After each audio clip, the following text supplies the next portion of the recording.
Turget, on a parlé du développement extrêmement fort de la métropole, de son attractivité aussi. En parallèle, on assiste à la désertification de certaines zones. Donc, quelles sont vos questions, vos suggestions sur la façon d'associer le périurbain au développement de la métropole? J'ai entendu tout à l'heure que la population de Bordeaux et de la métropole était de 12 000 habitants par an. Je pense que tous les jours, vous constatez qu'effectivement, nous sommes plus nombreux, puisqu'il est de plus en plus facile de circuler. Le tout, c'est de savoir qu'est-ce qu'on veut faire. Est-ce qu'on veut mettre tout à Bordeaux ou Bordeaux partout? J'ai pour habitude de dire qu'il faut mettre Bordeaux partout. Est-ce qu'il est intéressant? Est-ce que les gens de Mont-de-Marsan viennent travailler à Bordeaux? Est-ce que les gens de Marmande viennent travailler à Bordeaux? Ou est-ce qu'on peut faire de la mixité, de la proximité et être attentif à la désertification de nos territoires? Je pense qu'il est urgent aujourd'hui, pour ceux qui connaissent Paris et le Grand Paris, je pense qu'il est urgent, je pense que les candidats, contrairement à ce qu'on imagine, sont tous des idées. Des idées d'ailleurs qui sont convergentes, puisqu'on entend parler de RER, on entend parler de ponts, de tunnels. Moi je suis plutôt pour un tunnel en aval de la Garonne qu'un pont, parce que deux ponts le vent, les uns contre les uns à proximité des autres, je pense que ça posera quelques difficultés d'exploitation, même si le tunnel est plus lourd en investissement, il coûte beaucoup moins cher en exploitation. Je crois qu'il est important de se demander qu'est-ce qu'on va faire de cette grande agglomération. Christian Blanc à Paris réfléchit sur le Grand Paris, et aujourd'hui le Grand Paris est une véritable réussite. Pourquoi? Parce qu'on n'a pas tout amené à Paris. On a créé toute une ceinture, on a créé des infrastructures qui permettent effectivement aux gens de continuer de vivre à l'extérieur tout en pouvant aller à la ville. Donc la vraie réflexion, elle est là, ça fait un moment. C'est de se dire, on sait, tu l'as dit tout à l'heure, que beaucoup de nos concitoyens aiment vivre à la campagne ou aiment vivre en résidence. Sauf que quand on a l'habitude de la ville, on vit très facilement en appartement. Quand on a l'habitude de vivre dans les appartements, quand ils sont bien conçus, quand ils sont faciles d'accès, et quand on est à la ville. Sauf que, est-ce que tout le monde peut souffrir? Question. Alors, est-ce qu'on doit mettre à l'extérieur tous ceux qui ne sont pas capables de vivre à Bordeaux? Je ne le pense pas. Je crois qu'il va falloir trouver le bon chemin. Aujourd'hui, les infrastructures, tous les grands pays qui se développent, pour la Chine, pour l'Inde, aujourd'hui l'investissement colossal se fait sur les infrastructures. Pourquoi sur les infrastructures? Parce que c'est ce qui permet de créer de l'économie. Et quand on crée de l'économie, on crée de la richesse. Donc le problème aujourd'hui dans notre pays, c'est que la France est face à son déclin sur ces infrastructures. Je vais vous donner deux exemples. La France était classée par le World Economic Forum, donc qui est un organisme mondial très connu, au premier rang pour ses routes. Est passé en 2009. Nous sommes en 2018. Aujourd'hui, nous sommes au 18e rang. Concernant les réseaux ferroviaires, nous étions au second rang mondial. Nous sommes passés au 15e rang mondial. Concernant les ports, nous sommes passés du 10e au 20e. Concernant les aéroports, c'est quand même quelque chose d'essentiel aujourd'hui, même si aujourd'hui il y a des investissements colossaux qui se font chez nous. Je parle à Bordeaux ou à Mérignac. Du 5e au 24e rang. Donc tout ça, je ne vais pas vous parler des réseaux d'eau potable qui perdent 25% de l'eau produite. Donc je veux dire que moi je voudrais interpeller les élus sur ce qui est en train de se passer. Qu'est-ce qu'on veut construire, comment on veut le construire. Et bien évidemment après, il va bien falloir accueillir tous ces gens, il va bien falloir les loger, il va bien falloir. Donc c'est une vaste opération, pour moi une grande réflexion qui dépasse le clivage de l'instant. C'est un clivage qui doit être beaucoup plus loin. Je peux vous parler du grand contournement, qui s'est fait, qui ne s'est pas fait, qui a été enlevé, qui a été enlevé, on sait qu'il a arrêté. Donc tout ça nécessite une vraie réflexion, une vision d'ensemble. Il est urgent d'avoir une vision d'ensemble. Si on demande à tous les riverains des boulevards qu'est-ce qu'ils veulent faire des boulevards, je compte autant de riverains, autant d'idées. Par contre, si on en propage 2 ou 3 idées, qui viennent faites par quelqu'un qui vient de l'extérieur, qui aura une vision complètement objective, qui n'a pas une vision électorale de l'instant, peut-être qu'on fera bouger un petit peu ce qui existe ici. Le Grand Paris est une révolution. Pour moi, c'est un exemple qu'il faudrait essayer de reproduire. Et je l'ai dit aux candidats que j'ai croisés. Marion Guéranos, il vous reste à vous exprimer. Donc, vous l'avez dit tout à l'heure, le secteur de la construction est le premier employeur de France, donc ça représente un poids économique crucial. Quelles sont vos suggestions ou vos questions sur la façon de soutenir cette filière, donc essentielle à l'économie locale, à l'économie de la métropole? Alors d'abord, je vais donner un chiffre. On parle de logement, précisez bien. Un logement neuf, c'est 2 emplois non délocalisés. Donc ça, c'est un chiffre à retenir. Ça veut dire qu'il faut continuer à construire.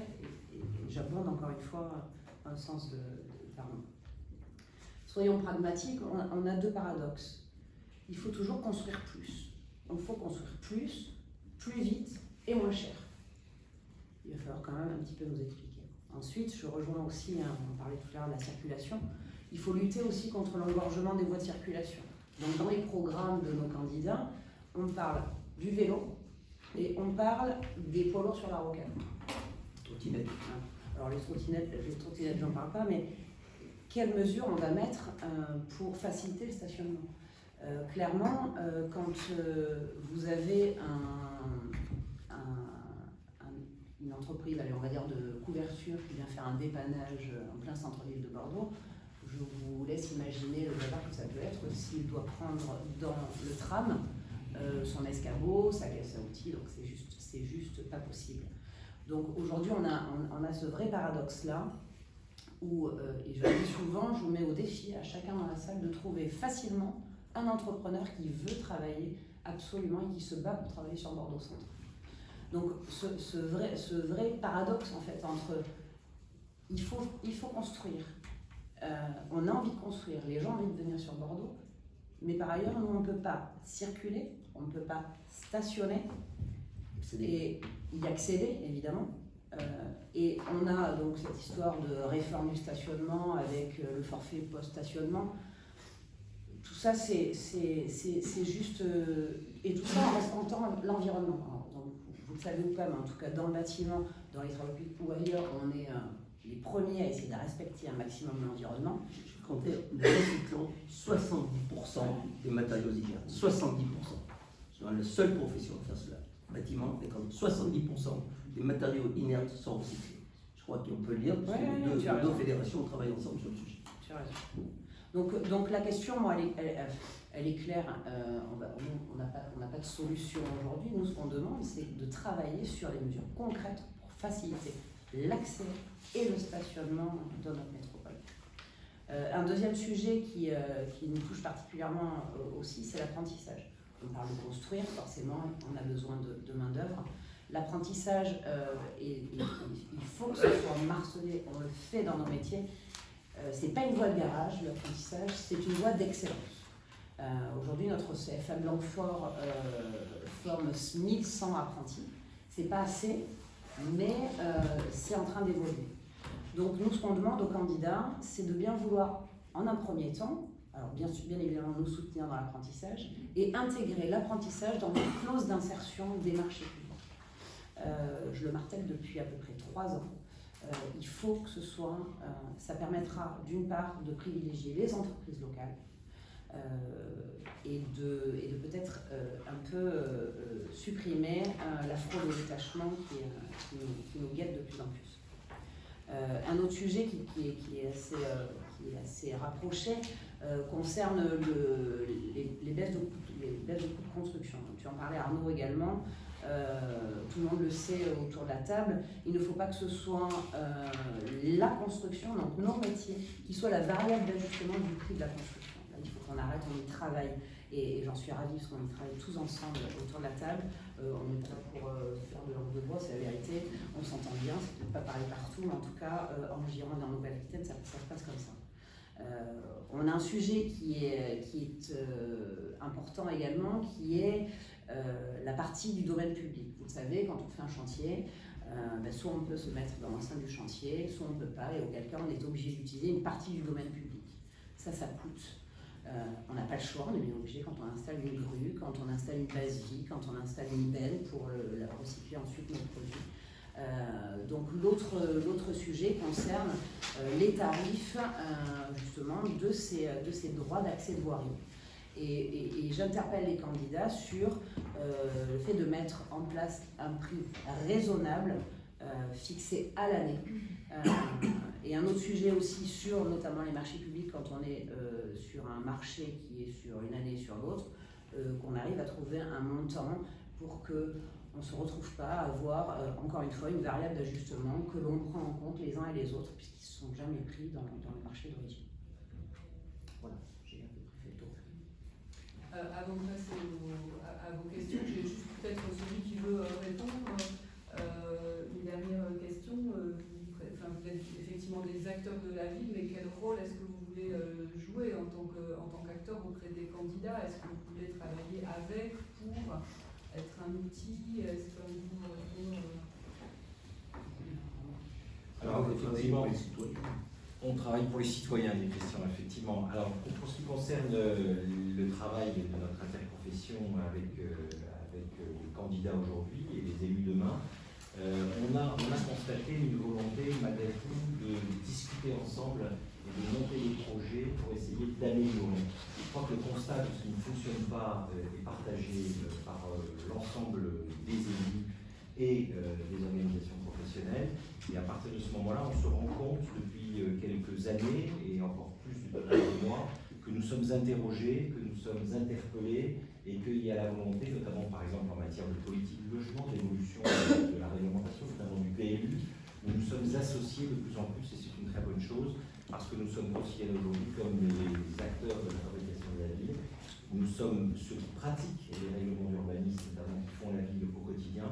Et donc les élus nous interpellent et nous font travailler en amont. C'est une excellente chose. Et on est tout à fait disponible pour répondre à ces demandes-là, pour améliorer l'ensemble des questions, et tous ensemble, effectivement, ce qui est une première. On se retrouve là. C'est significatif de ce que l'ensemble de notre filière se serre les coudes pour faire évoluer toutes ces problématiques qui sont au centre des préoccupations de nos concitoyens. Notre vocation, ce n'est pas de faire la politique, c'est d'attirer leur attention sur effectivement les besoins. C'est en tout cas ce que nous en savons par rapport à ce que nous entendons.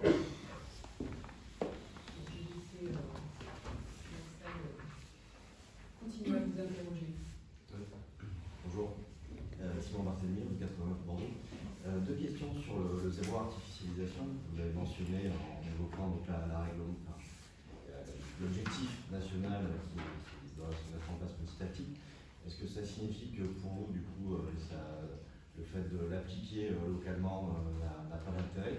Et deuxième question, est-ce que vous considérez que c'est complètement logique de vouloir construire la ville sur la ville, qui est un peu l'ambition de certains candidats en disant que si on veut vraiment mettre fin à l'état de manœuvre, il y a 36 solutions et que dans l'existant, il y a des marges de manœuvre pour construire des logements d'entente. Alors, ce sont effectivement des impératifs qui sont paraissent des impératifs contradictoires. Je parlais du zéro artificialisation nette. C'est vrai que c'est un objectif qui n'est pas un objectif national, c'est un objectif qui a été fixé par l'Union européenne à l'échéance de 2050. Simplement, le gouvernement français se l'est réapproprié en disant que nous pouvions en France atteindre cet objectif dès 2030.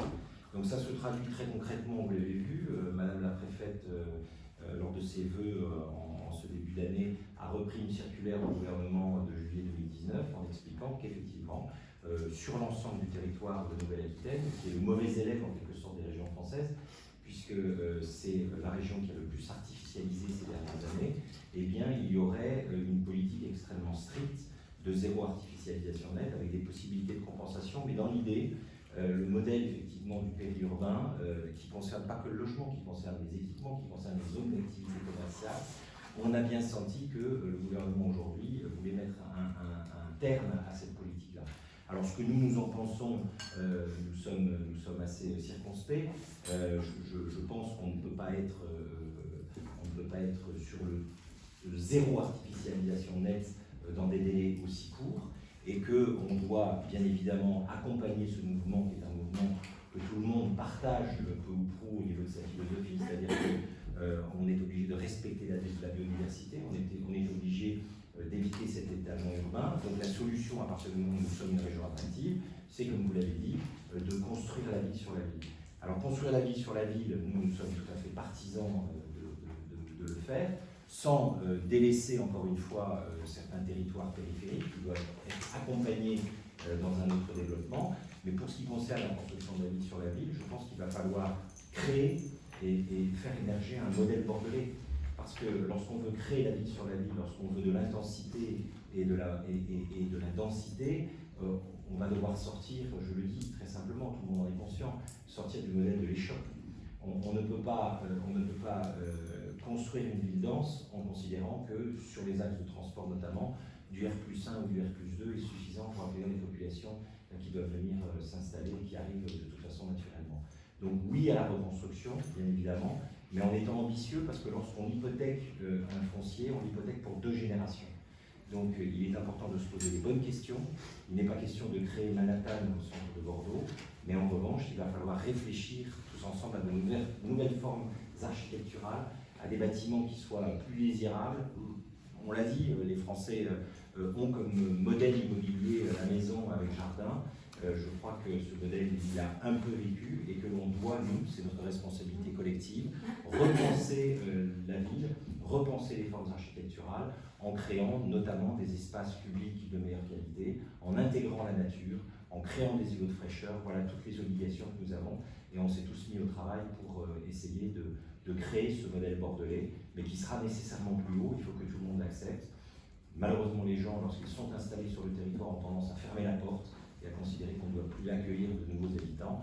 Eh bien, la richesse foncière devient de plus en plus rare et il va falloir, dans les années qui viennent, ne serait-ce que pour les générations futures, la partager tous ensemble.